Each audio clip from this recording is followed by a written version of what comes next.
And next up is the high school project upgrade presentation. And I think we have our athletic director here to guide that. Activities. Sorry, activities director. Come up with some specifications. All right. I just want to make sure we were this button in. Go. Okay. All right, so thank you for the opportunity to speak to you guys tonight. I want to start by making sure the record shows that we had a couple people walk in late that I want to make sure our head football coach, Alex Stewart, is here. Our head soccer coaches, Christian Sanchez and Brian Rexer, are here. Our unified football coach, Ryan Peppel, is here. And our band director, Rob Wilson, is here with me tonight as well.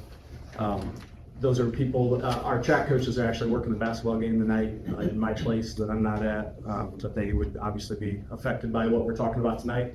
Second, Mrs. Blackman, you made a statement a second ago that I have agreed with for many years. I have thought I was hired at East Noble in 2004, and in 2004, and since that time, I have felt like East Noble has always been an incredibly forward-thinking place, almost to the point where it's been a place that I would consider renegades in some ways, and pirates, and people that are trying things new. You know, we were the first ones to institute the one-to-one stuff with computers. You know, we went out and put turf down before anybody else, as we're going to talk about today. The model for how we've done things at some of our schools has certainly been forward-thinking in a lot of different ways, and you know, finding ways and strategies to do what's best for kids in a community where it's not always necessarily easy financially or in one other way. And that's something I'm incredibly proud of, and something that I've always taken a lot of pride in. With that being said, and in response to some statements that were made in the previous stuff, I think it's important to note that I would like for everybody to understand my vision in the position that I'm in when it comes to these types of things. Certainly, it's easy to pair the idea that I'm a former football coach with the idea that we're going to go out and do some things in the football stadium, soccer stadium, whatever. If it was up to me, if I was writing the checks, if I could raise the money, I would build Emerald City in this place. I think one of the coolest things that a community can do is make their school the place where everybody wants to be. And when I say the Emerald City, I'm not talking about the football field, I'm talking about everything. So when we're talking about something like this, I see this, and I may be wrong in my long-term thinking, but I see this as a phase one or a step one to going around the circle of continuing to improve a lot of different things. Everything. I think we all want that. I know it's not always easy to attain, but it's something that in my position I want to see, and I recognize there's pitfalls and problems and financial issues and things that come along with all that stuff. But that would be my goal, and that would be a perfect world for me as a place where kids can come and just be in an awesome place that they're excited to be at every day. And so that's kind of where I stand on a lot of this stuff. I want to kind of just go through a situation that's happening across the state right now, and I think it really affects the way we should be looking at these type of projects. In the state right now, the state legislature is considering right now for next year an open one-time free transfer rule for any high school athlete, okay? And that means that they started school, they play their freshman year of something, they immediately can leave, no questions asked, go to another school, be immediately eligible. I'm being told by people in my position that are on these committees that have met with the state legislature that this is an inevitability. This is absolutely going to pass. And so I think that brings about a little bit of a new world that we kind of have to look at and be prepared for in some ways. I think it's, and maybe some of you guys have heard different, but I think this is where things are trending.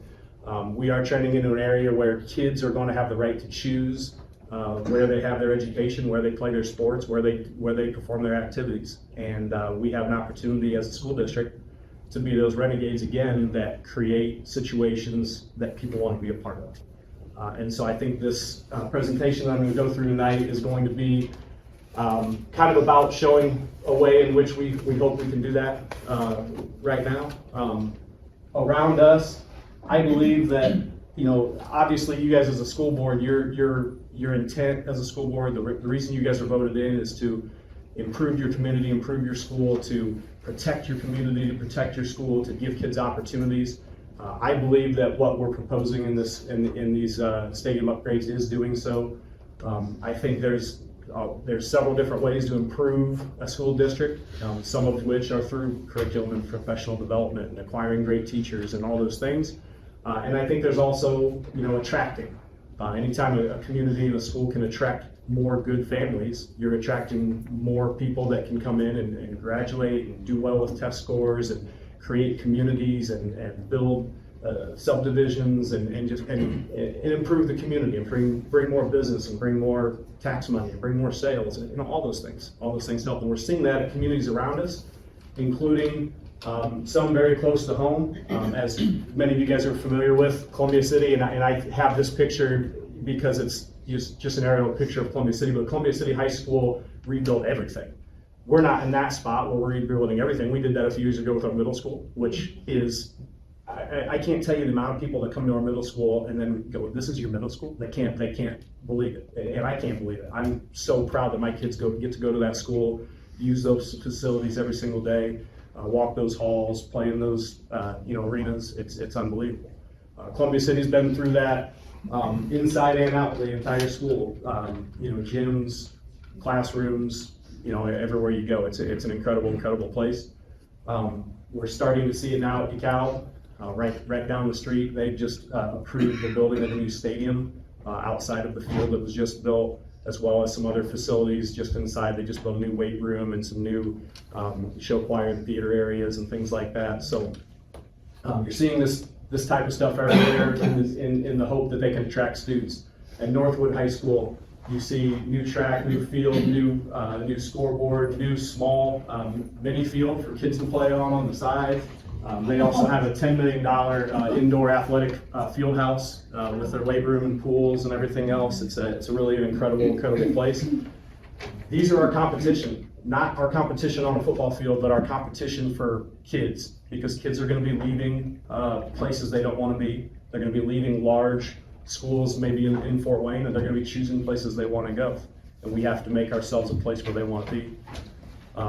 Right down the street at Carroll, maybe, I wouldn't call them competition because it's a little bit different type of community and a little bit different size, but a $20 million football stadium outside of a $100 million school, where the campus is unbelievable. I went to high school there 25 years ago. It's a totally different place than when I went to high school, but it's bursting at its seams. 15 miles away from us, there's kids that are about to choose, what am I going to do next?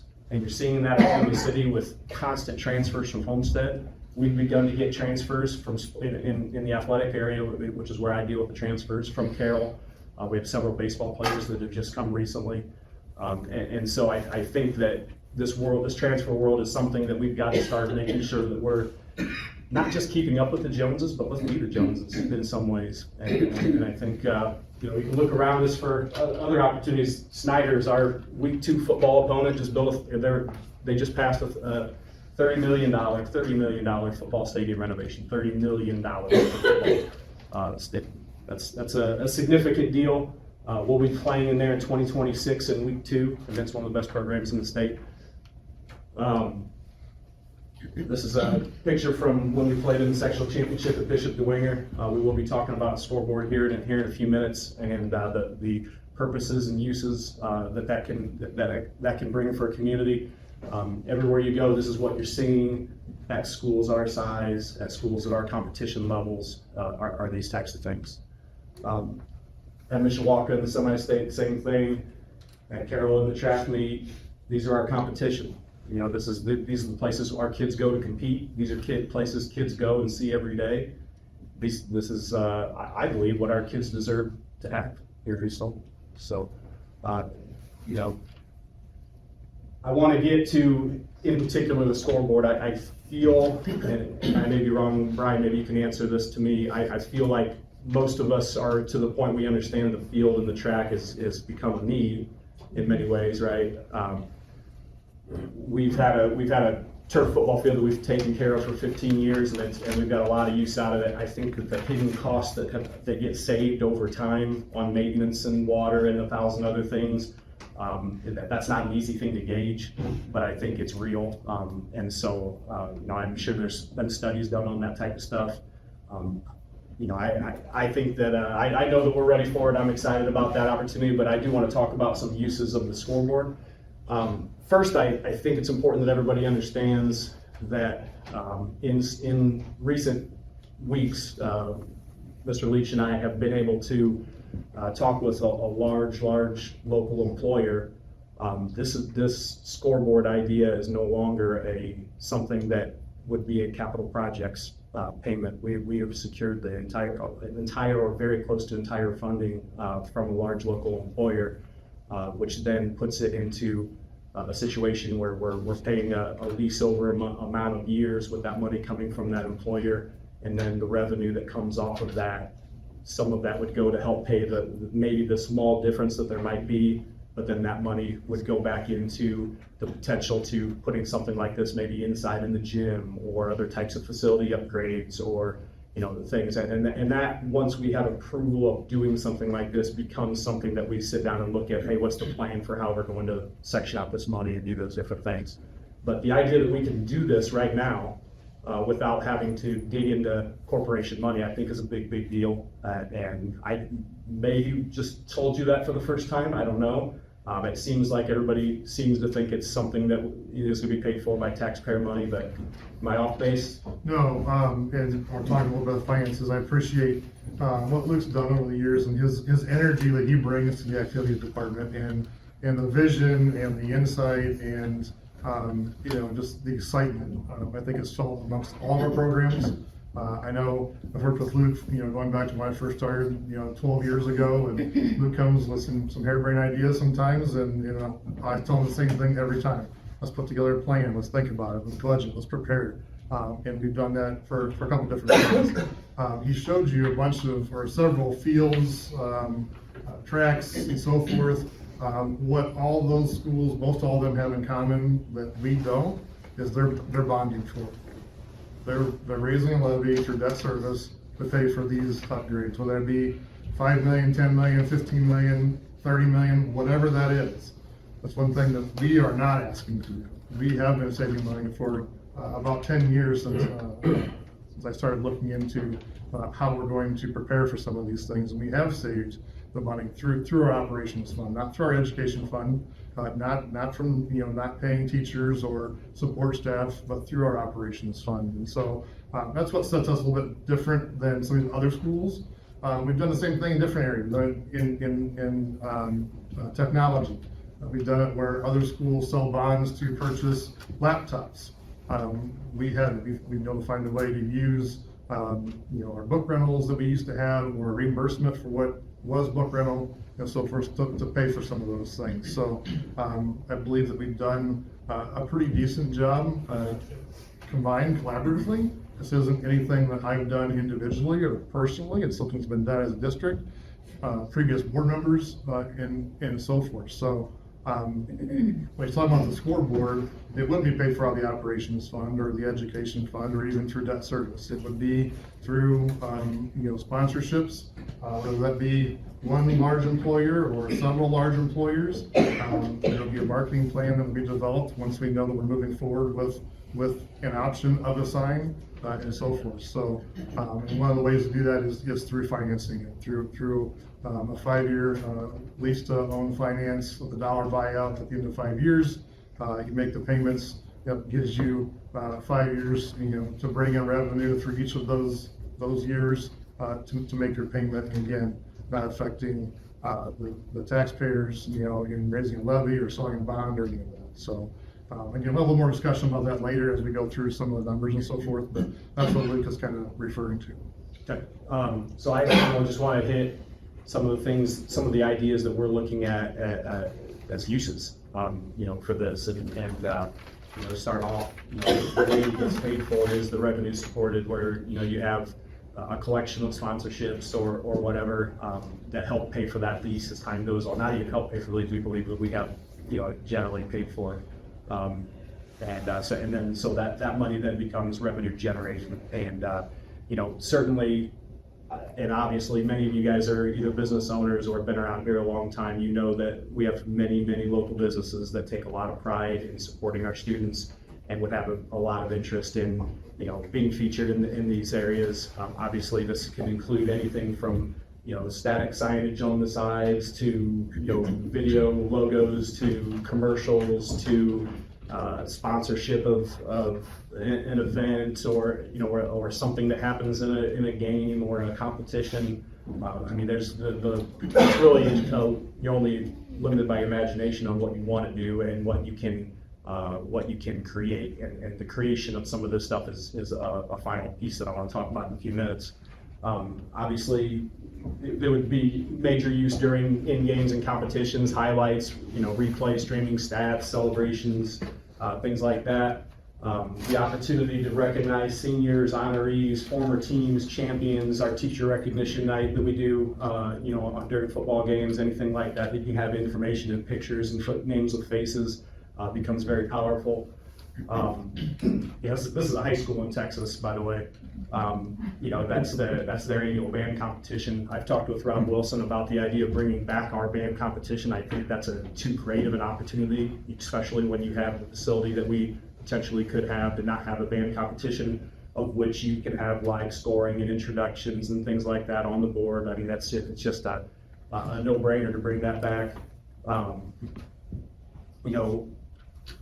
Imagine that you're getting ready for, the second quarter comes to an end of a football game, and you're getting ready for, the band to come out and they're setting up their equipment and everything. Well, everybody's getting down and getting popcorn and stuff like that. Why are we not playing a hype video for the band? Introducing them as they come out, and we can, I don't know if I can play that through this or. I can play it if you like. Oh, for you. It's the University of Iowa, but, I bet we have some talented kids that can create something too. So ideas like that. And I would say that one thing that would be important to me would be this type of thing for all of our sports and all of our activities. I think we're talking right now about potentially putting TVs in the coal lobby and in other places too, so we can stream games and events and things while they're going on, so we can play stuff like this while they're happening, where we have a media day at the beginning of the year for all the athletes and activities that they can come in and have their pictures taken, talk with the media, do some video work, and have some of this type of stuff done. So that's kind of, the high-end vision that I hope for. Oh, there it is. And things like that take time. Can I promise that tomorrow, when this thing's built and the next day we're up and running doing all these things? Everything takes time, as you guys well know. But if you don't aim high, then you don't ever get there. I think it creates a lot of fun opportunities for classes. I don't see any reason why a class can't go out there, take their blankets out, get some popcorn, and go out there and watch their student-produced videos that they made the day before, or watch a Ken Burns documentary and reenact a Civil War battle on the field, or have a club, have a fundraiser when they have a movie night. It's easy to use. We were down in Carroll, and we go, okay, so you have to go out there to turn it on? And he goes, no, we just have to play something, and it just is on all the time. It's like a TV with a big black screensaver that just turns on and off. It's just not that hard to use. You just have to have a few people that can manage it and obviously load the content and do things like that. But I think that's something that could be a lot of fun and a major use for people. I think you could get really unique with some of the things you want to do. Speaking of wrestling, I've seen some high schools that have tried outdoor summer wrestling tournaments. And having that board up there in that way allows you to really, you could have track wrestling up there, you could have your band competition results at a track meet. You're able to have, as they cross the finish line, you're going to have results of 10.8 second, 100 meter, first, second, third, fourth, fifth. If you've been to the regional track meet in Carroll, you can see how that stuff works. So it's just a really neat tool that gives you a lot of opportunities. There's the potential for outdoor ceremonies, potentially graduation outside, and obviously it brings in the ability, if you did want to get into the rentals or having a youth sports tournament or whatever it might be, it just gives you a lot of uses. But I think probably the most powerful thing that this gives an opportunity for, and Brian and I witnessed this firsthand when we went down to Carroll, without even developing a class at Carroll, when they had this, they immediately had 10 to 15 kids that were like, I have to do it. I have to be involved in this. And their student production team turned into the Charger Sports Network. They do nothing more than, obviously they wrote a grant to get some equipment, some nice cameras and some things like that, but they were able to create an ESPN-like network where they, now they have a class for it. Homestead has this class for it. Other people are creating this class for it. Many of you guys may remember in the 80s and 90s, we had TV production classes. Well, most of that equipment that they used with you guys is no longer, no longer any good anymore. And this is kind of the world of podcasts and YouTube and digital and TikTok. That's kind of the world we live in. I would envision an East Noble network or Watch EN or whatever it is that creates content in a different way, a more digital way. Obviously, that developing a club or a team that could help run this type of thing during games and whatnot would be powerful. But what's really powerful is if those kids use those skills and then go off and work for Parkview Field or get a job at ESPN or go to college to be a digital media specialist or whatever it might be. I think that's an opportunity for kids that we don't currently have.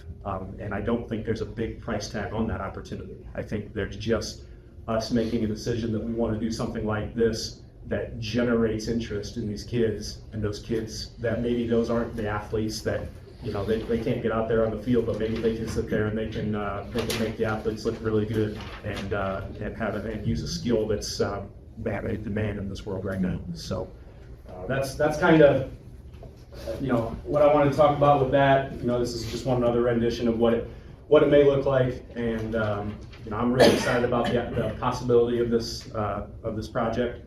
I know that we have a lot of coaches and our band director here that would be very much in favor, or they wouldn't be here as well.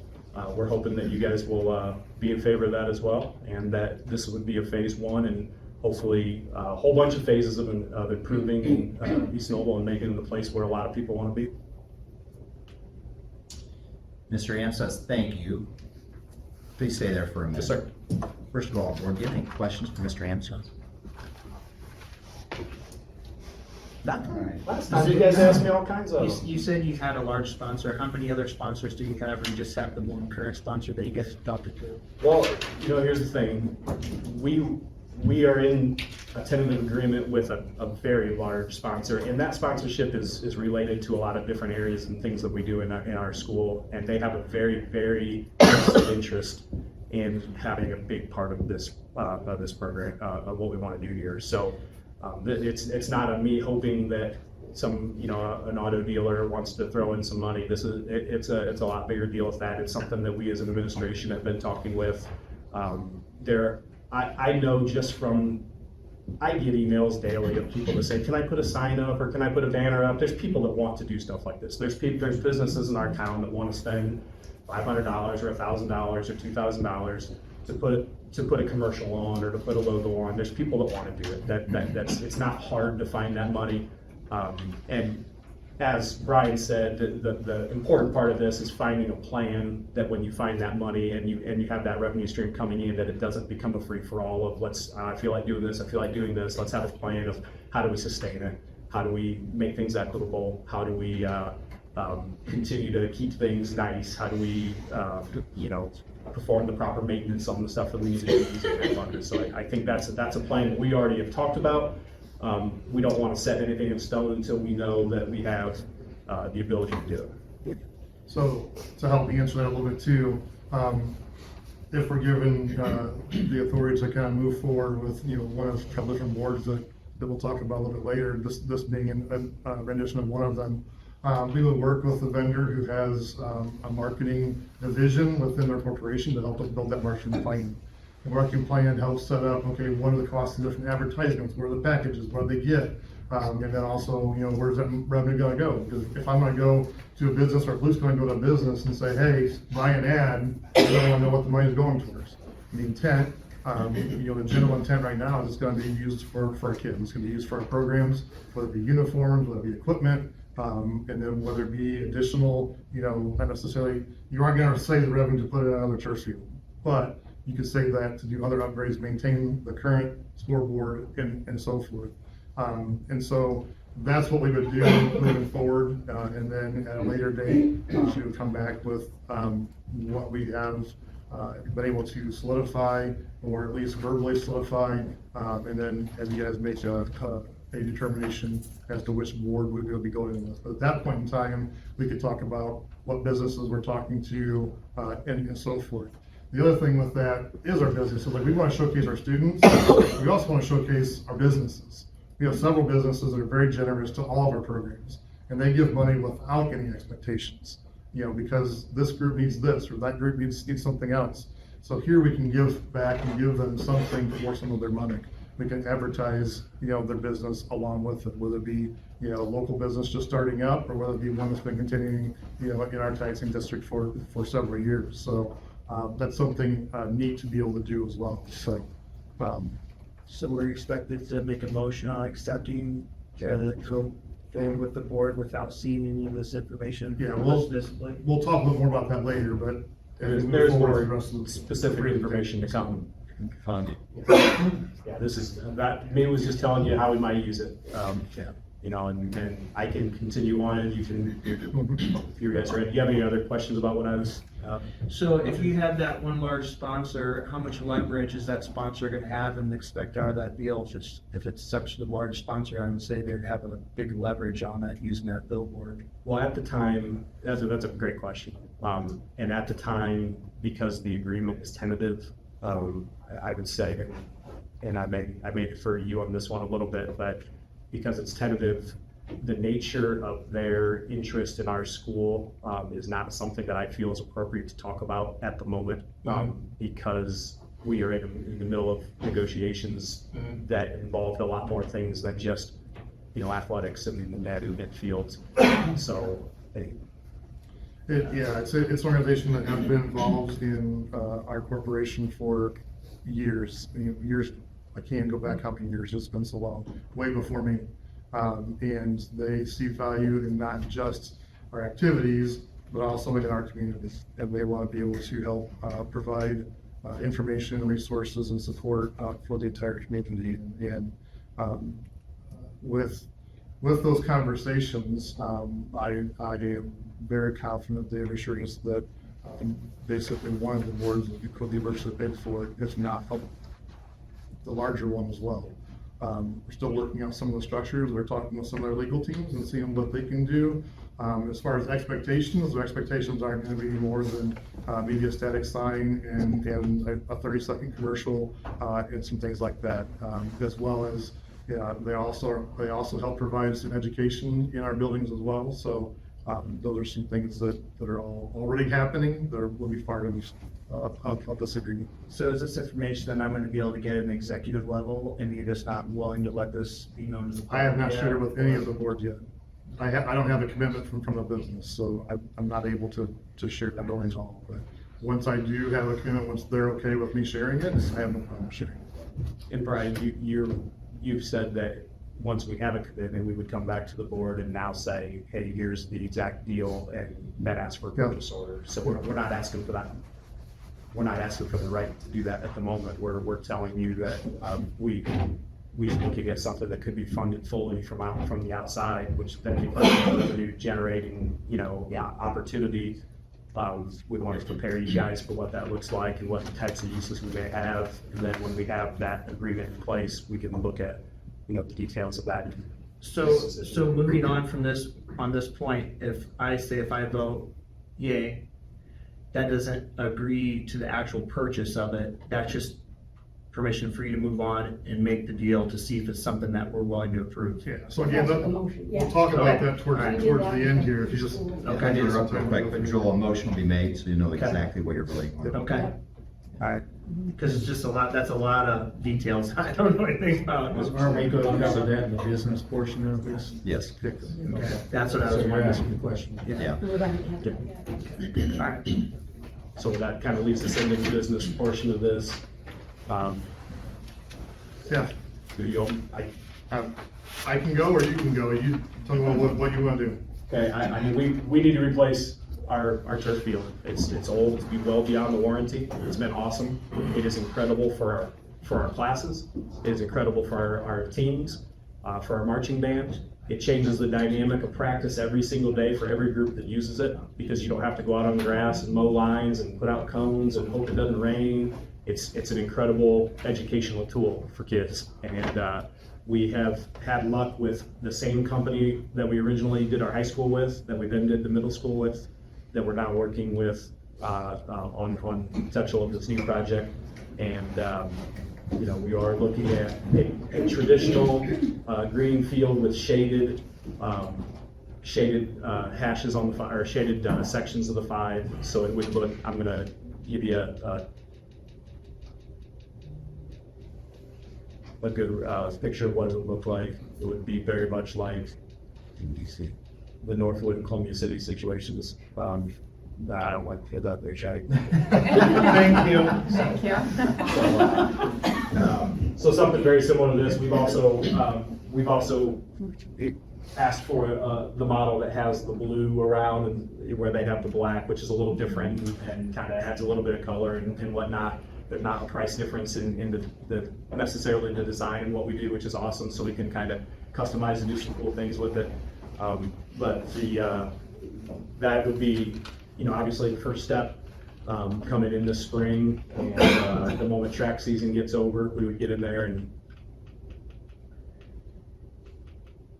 Brian, if you feel free to jump in about costs and warranty and things like that if you're ready for that detail. Yeah, so this is actual numbers. This is the quote through Field Turf, who, as Luke said, did our current high school field as well as our middle school field. It is a Sourcewell Cooperative Purchasing Group. There's some site work in there, it's broken out a little bit. The cost of the synthetic turf.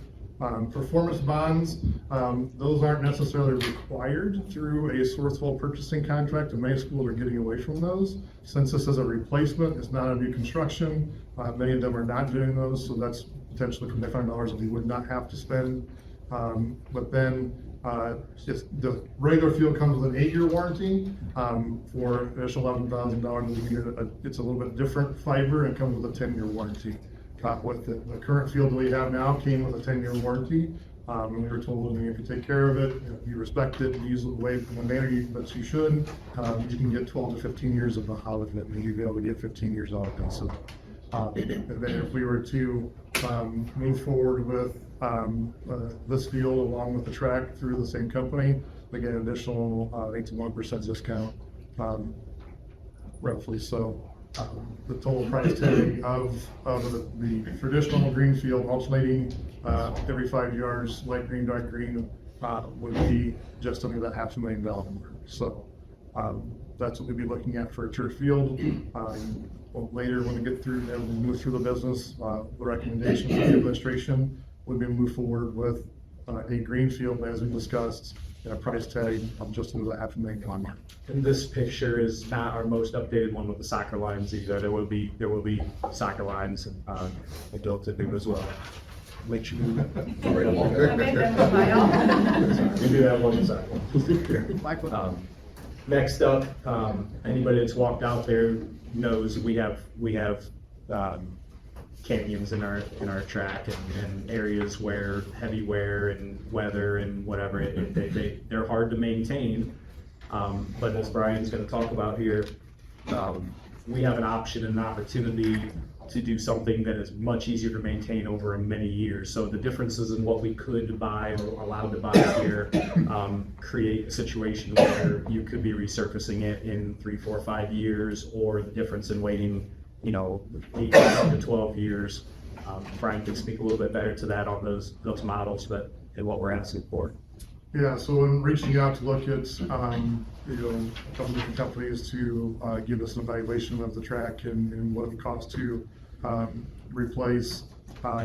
Originally, I was looking at a latex track, which is what we currently have. We've had for years, but those are coming, few and far between anymore. They're not doing latex tracks because one, of the cost, and two, the longevity. Many schools are going to and have gone to the polyurethane synthetic track. On this slide here, we have three different options. You know, BSS 100, 300, and 1000. I have some samples that I can send around here with some of them. And so there's a pretty big price jump between the 100 and the 300, but you also see the warranty doubles. So you go from the $335,000 roughly to $516,000, and then a little bit jump between the 300 and the 1000 series. There are additional options there. We talked about potentially doing something with the exchange zones, which would be an additional $33,413. But as I kept looking into it and asking questions, those tend to fade fairly quickly. It wouldn't match the blue on the field, and there is a fade protectant or a protective coating that can be put over it. That's about an additional $65,000. And so based on that information, I don't know that I would recommend moving forward with the different colored or the blue exchange zones. Even though it comes with a 10-year warranty, there are natural wear and tear areas, starting lines for both the 100-yard, 110-yard hurdles, as well as the regular starting line, your high jump takeoff area, your pole vault, long jump takeoff areas. Those normal wear and tear areas are not necessarily considered, warranty items. They're natural wear and tear. So you can buy additional wear and tear protection where they would come out, I think, one time in the first 10 years when we would ask them to repair those areas along with that comes up a restriping. I just got some information in the last couple of days. So that's an additional option there. And then if we move forward with the performance bond, it's 1.5% of the project. So there is a 1% discount factored into those three different track option prices. So I know Luke and I have been talking to different people and have been back and forth on some different things, and we're kind of moving one direction at one point in time and then kind of change gears in a different direction. Because of some recent information as far as the fading and the protective and so forth. So our recommendation would be to go with the BSS 1000, $532,000 with a 10-year warranty. We would not opt for the additional exchange lanes, and we would not opt for the seal protectant or the additional warranty. If you go to the next slide, Luke. It's kind of hard for you guys to see. Here's a spreadsheet that has those three different types of product there, the 100, the VS, and the 1000. The 1000 is over a 25-year lifespan. It is the most cost effective. That's one thing that we try and do here. We try and do things right the first time and do it one time to get the value out of it. When the 1000 is put down, it's a poured in place base layer. It covers the edges of the track and the entire top of the track. I ask questions because asphalt in the last 2 years, and when these are put down, it protects the top of the asphalt. Asphalt, when it breaks down and wears down from top down due to weather and so forth. This completely encapsulates the top of the asphalt layer as well as the sides to protect it, and then therefore eliminates or stops the deterioration of the asphalt. There are tracks that at some of the universities have been put in the 80s that are still up and running. They did do some respraying, periodically, 10, 12, 15 years and so forth. But this kind of shows that again. I showed this a little bit last month as well. I know it's difficult to see, but I know the cost to go from the 100 to 300 is quite a bit of a jump. But again, you double your warranty, and in the 100, you're going to recoat it at least once, if not twice, in the lifespan that you're going to have of the 15 years of the 300 or the 1000. Actually, the lifespan is about 25 years, but they can be recoated to extend those lives as well. You're going to recoat the 1000 or the 300 at probably year 16 to 18. So for several years, we're not going to touch that field where it was the track. The track that we currently have was last resurfaced in 2017 or 18, I believe. When they did do that, we did have them come in, they did mill out an inch and a half of the asphalt. They got a new top coat of asphalt with the latex track on top of it. So that's what you'll see as a recommendation from the administration to move forward with the VSS 1000 with a 10-year warranty, and would not have any of the exchange lane color changes, whether protectant or new. So that total cost is, do you have a total cost, just so I understand? Yeah. $532,205. That's if we do it with field turf. The nice thing about that too, not only are they working together and we get a discount, it's also through the Sourcewell contract. It's also the same company that is doing both. And that's going to be extremely crucial as we move forward this short summer to get these projects done, to try and provide the least disruption to the high school and programs.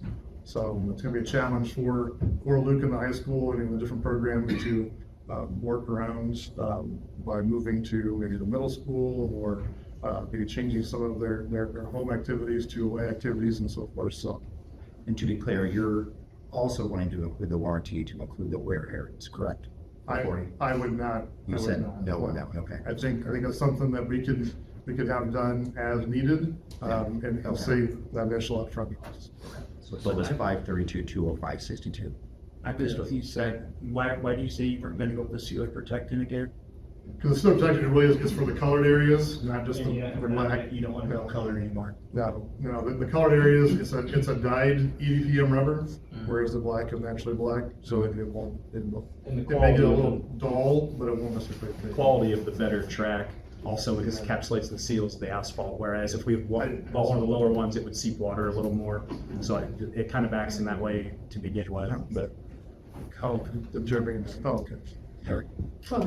So, Brian, what's the difference? You sent out information earlier for us to review. You had the DSS 1000 at 565,618. when I first presented, I presented with the exchange lanes in there being blue. So this is just a black track. And I broke out the cost of the exchange. And that's changed since I think we received this like Saturday or something. Is that right? I'm not sure what Kelly sent it out, but yeah. Okay. Yes. Just trying to see what that. Originally, in all three of those options, I included the cost of the blue exchange zones, and I broke it up here. You can go to the next one there. Okay. The next area, go ahead. You want to talk here? I'll go ahead. Real quick, any other questions you guys right now on track? So that $530,000 you got, that is not including those warranties in there. That would have been extra on top of the $530,000. It includes the 10-year manufacturer's warranty. It doesn't include the additional $40,000 for the wear and tear areas. Okay. Okay. Yep. Any other questions on the track? Okay. The ability, right now, when we go out for a football practice or a band practice at night, it's a fight as to whether we're gonna be able to turn those lights on, because every time we flip them on, what's it cost? I've heard it many times from these guys, but the new world of LED lights has kind of changed that and made things more cost efficient over time. So I think one of the most necessary things to do in our stadiums and our gyms, and from a cost savings standpoint for many years, and Brian's been forward thinking about this for years, is looking at getting these LED lights into all our locations. And that is one of the last places that still needs them, I believe. I may be wrong on that, but we've opted to go with the stronger lumen light, a 50 over the 40 is what we're asking for. But we've also decided, if you've been to some games at some other stadiums, you may see. I've heard at DeKalb when they score a touchdown that they have a light show. I've never seen it because they don't score on us. But what I've heard, I put that in public record. It's 35-0 last time. So anyways, the lights flash and all this color and everything else. I believe that when we score a touchdown, we're going to act like we've been there before. So I want to have the ability to turn them on and off, and have good quality lights that illuminate everything really nice. But I don't think that we need to opt for some of the extra luminaries and the colors and things like that. So that's my piece, Brian. So the difference you have there, you got the 50-foot candles for the 316.7. That does include the show lights. That does include programming where we can't have them flash, chase, whatever. But it would be an additional $8,300 if we wanted to go with the color changing lights. Which again, in talking with Luke and some others, we don't feel that's necessarily something that we need to have. Nor, not that we don't score a lot of touchdowns, because we do, and we'll continue to. But we have, The cannon's good. yeah, but we don't need color changing lights, so. The middle school does have 50-foot candle, lights when we built that stadium. We could go a little bit, cheaper and go with the 40-foot candles, but I would not recommend that. These lights are warranted, both parts and labor, for 25 years. I mean, if you're gonna spend $316,000, was another $8,300 for some cool lights. You just throw it in, throw it all, everything we're asking for. Yeah, we're I mean, looking for really, business donations. I mean, really. It comes down to it's a game, the clear lights are fine. Yeah. And I like that. We've been here before. We've scored a touchdown. Yeah, we've done it a couple times. I mean, I think my only question is, Cheryl, did you get the comment about DeKalb doesn't score on us? I did hear What that. happens if they do? Alex, you better pay attention to this one. And please make sure that gets to the Star. I will pass it on to the editor. Creating a firestorm. Oh, it's already been created. Yes, it's been that many, Many years. So then the last item would be the scoreboard here. Move it up, sorry. So we are proposing two different scoreboards here. The difference is the size. I've worked with a couple different vendors. Again, we're purchasing through the Sourcewell contract as well. When I first advertised, when I first shared this with you a month ago, I had $325,000 in there. I've also worked with them as well. I've been able to break out the labor separately from the vendor to save some savings, work directly with a third-party vendor, which they recommend that they work for in the past to save some money. They've also been able to kind of just through negotiations work some of that down. And so the new cost of a 13 by 25 is a 10 millimeter resolution scoreboard. It's the same resolution that many of the others that are going in. The other option was a 16 millimeter. This is one of the recommendations that comes from other schools as far as clarity. If we truly want to do commercials, and we want clarity, we want to be able to see it and be legible and so forth. So we're going to get that price down to $258,000, just under $260,000. This also includes new play clocks on the field. I don't know if you noticed when we had our regional game, they came on at the south in the field to kind of cut out on us. That does create some challenges, for those in competition. But it also adds play clocks, not play clocks, but locker room clocks, so they know what the time is on the scoreboard for officials and for also teams that are in there, whether they're in there for halftime of a soccer game or football game or what have you. Something that's very beneficial. And so those are included in there. Then the other one is a little bit larger. It's $387,000. It's 17 by 32. Both these would have new foundations to make sure that they have the accurate engineering in order to support the weight and the wind load. And the reason I'm showing the two is because in conversations with one of these local businesses, they verbally have said that they would more than cover the cost of the smaller scoreboard. And so what I want to do right now is leave the option on the table of going with the smaller one or potentially going with the larger one, depending on what we can get from this business as well as other businesses. There are others that are wanting to talk to Luke and see what they can do to be a part of this. We've held them off until we know, first of all, we know that we are going to move forward with a scoreboard. Sure. And so I'll break this recommendation out from the lights and the field and the track. And what I'd like to do here is not get approval to purchase a scoreboard, but I'd like to have approval to move forward, knowing that we would purchase one of these two at a later date. More than likely, I come back to you, I think in March or in April, in order to make that final determination of which one. And then I would have more information we would have more information for you as far as what our sponsors would look like, what we're able to negotiate, what our marketing plan would look like, and so forth. So that's why I would break this out from you. I'm not asking to write a purchase order, this week to buy one of these, but I want you to make a motion or make a commitment that we will move forward with one of these two before I invest time with the vendor and not knowing they want some sort of commitment that they're going to be selling one of the two something in order to put us in contact with their sports marketing division and develop that plan. So we need two separate motions? yeah, I'll start. I mean, unless you have questions, I would start with those recommendations. Our sheet then. And you think March, April would be still give us enough time to get that So done? all these timelines are taken into effect that we want this done prior to August. And so obviously weather and lots of other things can change that timeline. But if we're able to make that decision tonight and move forward with that, then that will give us enough time to work with them to develop the marketing plan, have some more conversations. I know we have information back here fairly soon from that employer, and now we'll know, is that larger one feasible or is it? And if it's not, then we wouldn't go that direction. But that's.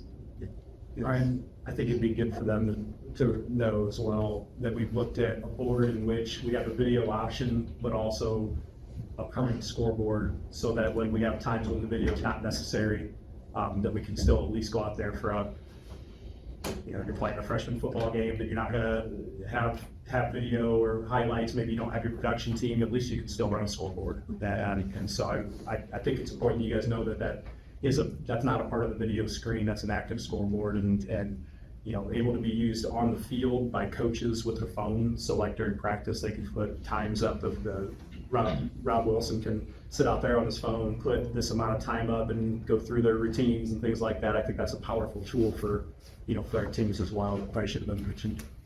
And you'll see down at the bottom, there's room for 4 anchor sponsors. That's what we kind of be shooting for, but it also depends on what this other business was doing. We didn't want a bunch of static advertising all around it to take away from, the main view, whether that be, a highlight introducing the band at halftime, or whether that be a senior night, or whether that be whatever message from the high school administration or the superintendent. Yes, that's one of the things you'll talk about, engaging the community. On a Friday night, and we've got the band performing, and we've got football team out there. We've got a pretty full house. We've got a pretty captive audience. That's a great way to share some of those messages as well. So, Is there a warranty on these? I didn't see that here. Yes. They have something. but I forgot to put on there. I apologize. It's a standard 5-year manufacturer's warranty on these signs. Okay. How does the sizes relate to our current scoreboard? Do we know what our size is today? It's significantly bigger. It's sitting in the same place with the trees behind it, so it's a little bit hard to tell. But the 17 by 32 dwarfs it. The 25 by 13 is significantly bigger. What did we think that the original one was? It was It's 2010. I feel like it was. I thought it was they said 10 by 18 or Oh, the size. yeah. I think it's 18 feet tall. So But you have all those different ads at the top and bottom. And so I don't remember off the top of my head what the current size is. I'm sorry. It's all right. I just wondered, proportionally, I think how much it was bigger? 18 feet wide. So to put it in perspective, the size of the larger board, I'm going to go back to the Carroll and Northwood, or the Carroll and the Dwyer models. Here it is, the large one, Lufkin, Texas, just like that. Just get The smaller of the boards would be like this, and this is inside the track at Dwyer. So the difference between something inside and outside the track relative to the clarity of what you got in there, you have to kind of look at all those things. So when we're gonna go outside the track where our existing structure is, you know, that is what the current plan is. Are you talking the entire sign advertisement or just the The screen? video screen. Just the video The screen? video Gotcha. screen is the size that's listed there. Gotcha. Okay. Carol's right here, just outside the track, is the size of, and the same company that we're looking at using as the larger Oh, okay. boards. Anybody that's ever been there for a track meet or a game or a competition of any type, it's pretty awe-inspiring to walk in and see. It's a really neat. And that's the larger size that you come This is down the larger size, yeah, in there. of which we feel very confident that we'll have pink. It just, yeah, we're gonna be banned. No. This, Go ahead. Go. This entire package is, I mean, I'm sure you would realize is quite large. Was there ever a discussion of going to a simpler board without the display? I think there's a necessity for, we've had some damage to our old one. We also have permanent signage on our old one that in some cases doesn't even exist as a company. There was major changes that needed to be made. You know, I feel like in the modern world of scoreboards, even the simpler signs, they're not cheap. I mean, we're gonna be looking at spending a lot of money, even for just a big scoreboard that fits out there where everybody can see it. Well, when you say a lot of money, are we still talking, are we half of that? No, we're talking $100,000, like for to have the size that you need at a football stadium, you know, you're still talking about a significant. I've looked in, catalogs for things for a basketball scoreboard will run either $42,000, which those are a quarter of the size of these, like, you guys, you business people, things are expensive. And yes, you're right. And I appreciate that question because that's your guys' job as a school board is to critique things and protect. And I think this is, the reason we're talking so much about this is because it's such a great, I think it's an opportunity, not, as you guys said, necessarily a need, but we have people that are interested in making this happen. We have an opportunity to do something that becomes something that people will get excited about, an opportunity for local businesses. and quite honestly, I'm excited about the educational piece to it. Those that are in the club and moving into a class at Carroll, they are getting part-time jobs at Parker Field, at the Coliseum, at BFW, and they are running their electronics. Their kids are going, there's a couple of programs over in Ohio, the students are after graduation are going to, and they're coming out and they're making, they're creating a nice career for themselves, coming out of these programs, so. With the amount of kids that we have that go to Ball State being a journalism and, you know, so a lot of these types of things, this is the new wave of journalism and broadcasting and TV. There's a lot of opportunity in this for kids, and I think that's a powerful piece. That Charger Sports Network is pretty cool to see, like at the basketball games, if you get up and go get popcorn or something, and to be able to watch it on a screen out at the concessions, like those kids know what they're talking about. I heard him talking about my daughter one day and I'm like, and they're like listing her stats and what she was doing last year, and I mean, like, these kids really get into it, and it's really cool to see. So, Like, I had to laugh when Luke and I and a couple of you down at Carroll, they're talking about the sponsors. So Mike's Car Wash is one of their sponsors. And the kids take a camera out and they walk to the parking lot, they find the dirtiest car in the parking lot, they read off the license plate, and they win, you know, a car wash package from Mike's Car Wash. that's awesome. You know, so those are just different ways that our students are engaging in the community, in the businesses, and so forth. And again, you know, it's talking about, you know, advertising for Pizza Hut, to go to Pizza Hut after the game, or wings, or what have you. Those are just all great opportunities. And I mean, we talk about today, you know, how do we engage kids, how do we keep kids in school, how do we get kids in school, it's by doing some things like this as well. So I understand the price tag, I understand, you know, sometimes the perception of what this is. This is not just to highlight, you know, a touchdown at a football game. It's so much more than that. So. Is that something that we can commit to as a, you know, from Teresa and Rochelle, that like if we go this direction, that we're gonna have have the kids involved, and that's gonna be part of, whether it's a class or. Well, that would also involve Mrs. Longenball there. Yeah, I mean, we So there can, is a communications pathway, that we have looked at that. This year, we did try to run a class. We did not have this technology yet. We had 4 students sign up for it, 2 different trimesters that we were excited about, but we do not run a class with only 4 students in it. So this is something that we were, trying to think about before this even came into play, because we know how important TikTok, Instagram, influencers are with our kids. And so this is something that we have been looking at.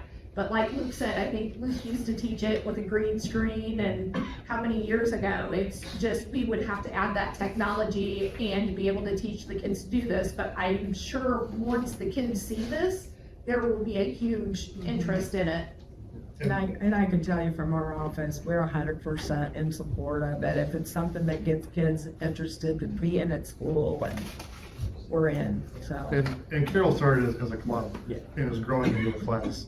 And that'd be something that, starts here for the first year, and it's engaging the interest, and get a couple of kids in there, and they start talking about to their friends, and, as mentioned before, this might not be the kids that can play an instrument, or that can participate in athletics. But it's the kid that is excited about it, that has fun, that wants to be involved in it, and this is just their avenue. It's just their. It's a kid that goes home and plays video games. Yep. And this is an avenue for him to do something that's creative and important and meaningful, besides go home and play video games.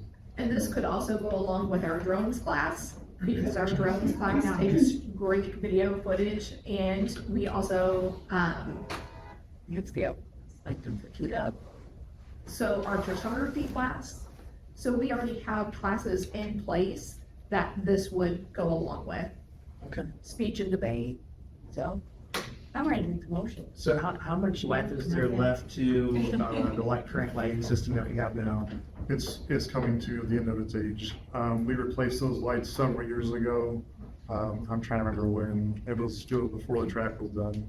So probably 8-9 years ago. I said that they're probably out of warranty. They are all out of warranty. And I'm not saying they're obsolete, but they are becoming obsolete. The ballast, the drivers for one, but I like bulbs and so forth. So what would you do with those? Would you try to sell them, or you just gonna tuck them? you can try to sell them. More than likely, you aren't going to get much value out of them. There's definitely something that can be recycled. So we can get some scrap value out of it as we take them to our hair mowers and things like that. Yeah. Yeah. So Is the light something that we could push off a little bit? I mean, we can Because do. me personally, I think the field and the side is more important than the lights. Yeah. Well, I don't disagree with you on that. But as we have the projects and we have been saving the money and we have been, planning for these things, I think now is a good time to do it. Well, so like what he was saying, with attracting more students and more people, wouldn't maybe investing a little bit of that, maybe that light money into like the baseball diamonds or the auditorium or something like that would maybe attract a larger group of people instead of just one baseball diamonds updated about a year or so? We've done several things at the baseball field over the last few years. I know the auditorium is the diamond and some stuff. We've also done quite a bit to the auditorium as well. Yep. Couple $100,000 more. Most recently, and Rob's here, as one that we emailed and reached out to Rob and also show choir and theater and said, hey, what are some of your needs and what are your wants? And I think Rob was, pleasantly surprised to be able to get everything on your list. Is that fair? Yeah, everything for the auditorium that we asked for, brand new curtains, the pit filler, new lights. So, we're very happy with some of the improvements that have been made in the last few years with the auditorium. Yeah. And that's just That was a fair amount of money we just spent within the last few months. But even before that, we've upgraded the stage lighting all to LED. We've replaced the stage replacement. We repaired and refinished the stage a couple of times. It's been recarpeted. We've added LED runway lighting down through the aisles. We tore off the old carpet off the back wall. We drywalled it. It was painted. A lot of this was done also with Craig Monk, as he wasn't teaching then, but he was our kind of our co-manager at the time, so a lot of it was run through him. We also worked and put up an LED sign out front to replace the old marquee sign that is to be used to support the programs as well. There are a lot of things that have been done over the years, and it doesn't mean we're gonna stop. I mean, yeah, this is kind of just that next step in checking these boxes and then moving forward. I mean, ultimately, I mean, I'd love to see some different things. You know, as Luke mentioned before, he talked about, you know, putting some TVs to showcase and advertise, you know, our events have taken place, whether it be a show choir invite and we can stream that out into the lobby, or whether it be, you know, a basketball game or a jazz band concert or what have you, so we can do something. So those smaller things we're looking at this even doing this summer. So we will continue to invest in our facilities. So how many years do you think you could get out of the lights? 25 years. No, out of the old lights that we currently have, how many more years do you think you could stretch this? Because like you said, with the football field, it was only a 10-year warranty, you know, about 10 years, and we got 15 out of them. So, I mean, yeah, the LED might cost less, but just spend more money to save less, you know what I mean, to save, you know, you might just be spending more money to save money versus just keeping what you got until it's toast. With the age of those lights, it's hard for me to estimate that. I can tell you that once they start to go, you're gonna be replacing them. I can't tell you if that's gonna be, you know, this spring, or if it's gonna be 2 years from now, or it's gonna be 5 years from now. So in a similar fashion, what would be the age of the scoreboard we have now if we postpone that by 1 year? I don't know when that was put in. I I don't. mean, is it still working Predates, and operational? That's why I believe. Is it still working and operational? Parts of it are not working. It's throwing banners, that there are definitely parts of it that aren't working. Guys, I would tell you all, especially just coming new to the board, in my short time getting to work with Brian in about a decade, and then shortly in the last couple of years, he does an incredible job of wanting a plan and making a plan and thinking about costs over time. And you know, all these questions are incredibly valid. But like, we can also talk to him, you can talk to him anytime about these questions and develop a plan for things over time. He's been helping to plan this type of renovation for a while.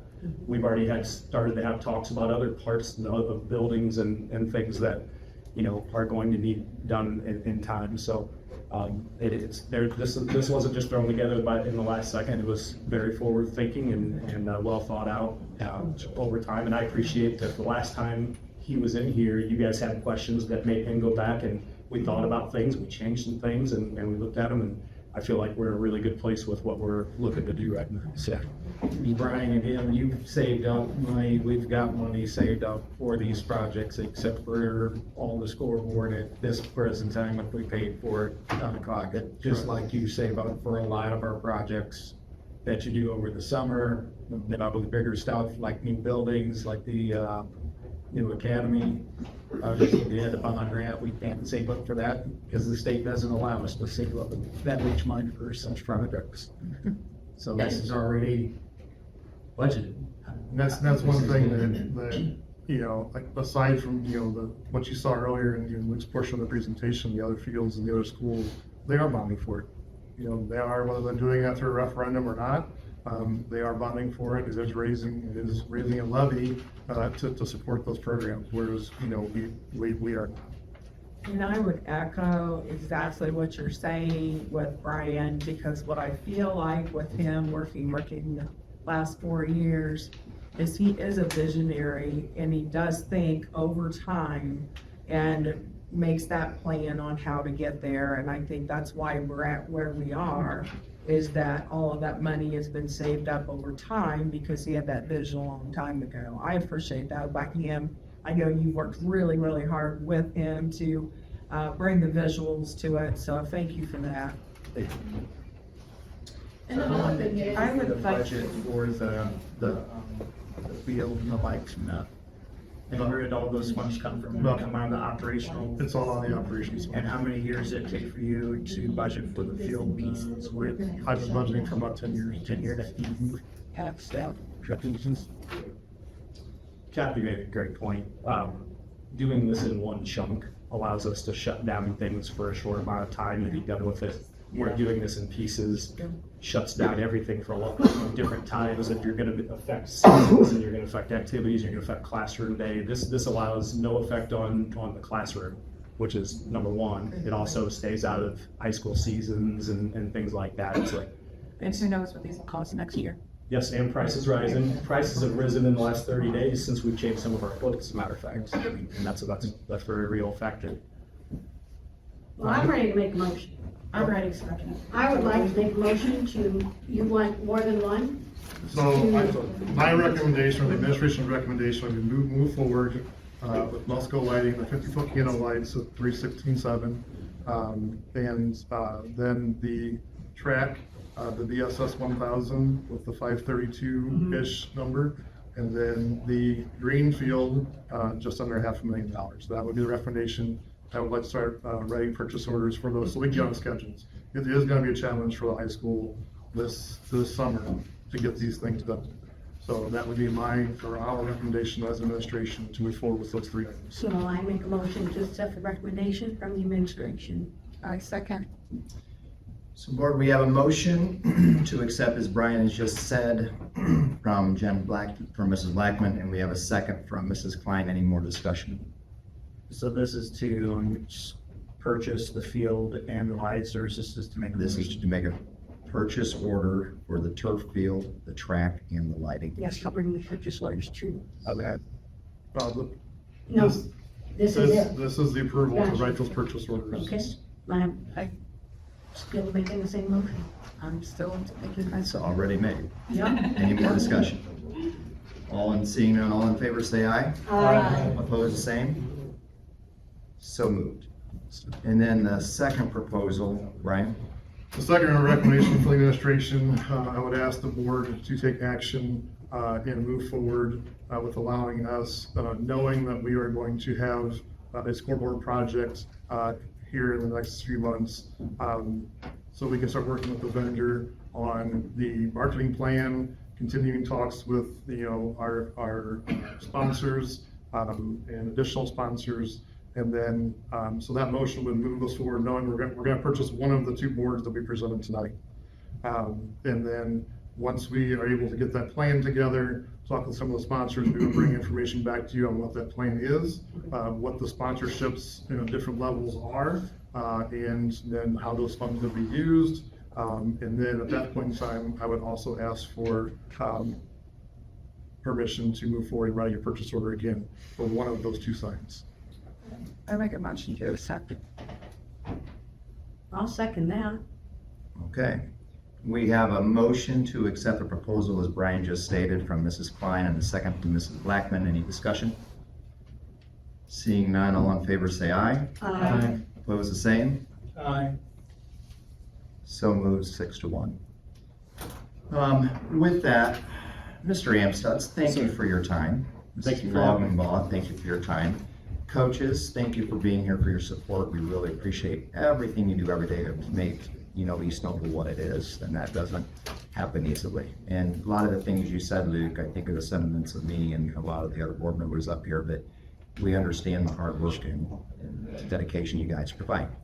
That being said, if any of you coaches need to go because you have other duties to get to, please feel free to go ahead and leave while we continue the rest of the meetings. Thanks.